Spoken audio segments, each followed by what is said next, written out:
Podríamos hablar básicamente de dos tipos: una entrevista convencional, tradicional, en la que básicamente lo que hace el evaluador es repasar el currículum del candidato.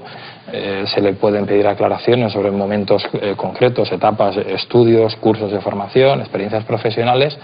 y en función de ese currículum y de las explicaciones que da el candidato, el evaluador interpreta de alguna forma cuáles son las características personales de ese sujeto. Por otro lado, las entrevistas conductuales, entrevistas por competencias, son más frecuentes actualmente, y la diferencia estribaría en que lo que intenta el evaluador es predecir el comportamiento futuro del candidato en función de su respuesta en conductas, en situaciones anteriores. Por ejemplo, si vas a optar a trabajar en un departamento que vas a tener relación con clientes y lógicamente vas a tener que atender reclamaciones, problemas que te puedan presentar,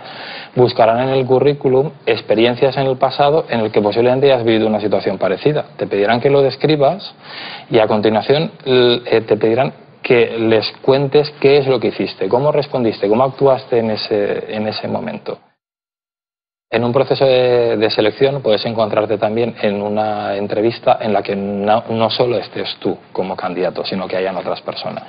El procedimiento suele consistir en la presentación del problema por parte del evaluador, normalmente resolver un problema o analizar una noticia, lanzamiento de un producto, dependiendo del sector de actividad de la empresa.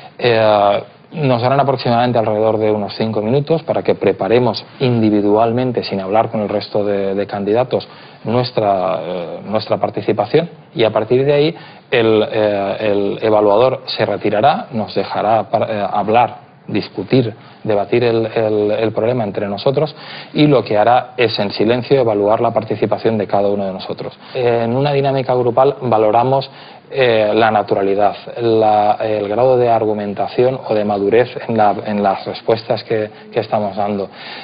No se percibe bien la imposición, el imponernos, el llevar la contraria sistemáticamente a la opinión de los demás, incluso pedirle opinión a las personas que no han participado o que participan menos, no imponer nuestras ideas, desde luego respetar los diferentes puntos de vista, aunque sí que es cierto que la participación es un aspecto muy positivo y muy valorado por parte de los evaluadores. No hay que olvidar que el entrevistador también es una persona y va a estar influido por la forma en la que digamos las cosas y en nuestra apariencia personal. Por ejemplo, si vamos con un piercing o hacemos un comentario que puede ser interpretado como un comentario político, por ejemplo, bueno, pues lógicamente esa persona va a sacar una conclusión que es posible que no es la que nosotros pretendamos. En ocasiones hay veces que te dejas impresionar por una persona, es lo que se conoce como efecto halo, y realmente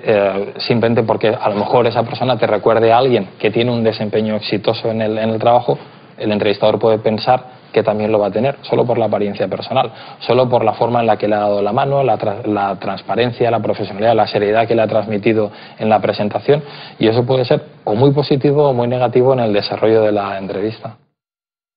Independientemente del tipo de entrevista, es imprescindible que conozcamos la actividad de la empresa, cuál es su situación actual y, si es posible, cuáles son sus planes futuros, su estrategia, su cultura.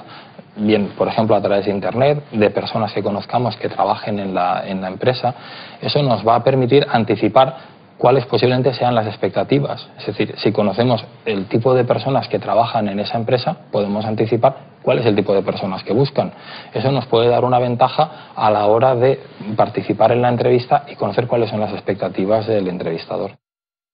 La entrevista de tensión se suele utilizar cuando lo que se pretende es cubrir un puesto de trabajo en el que la persona que lo ocupe va a enfrentarse a situaciones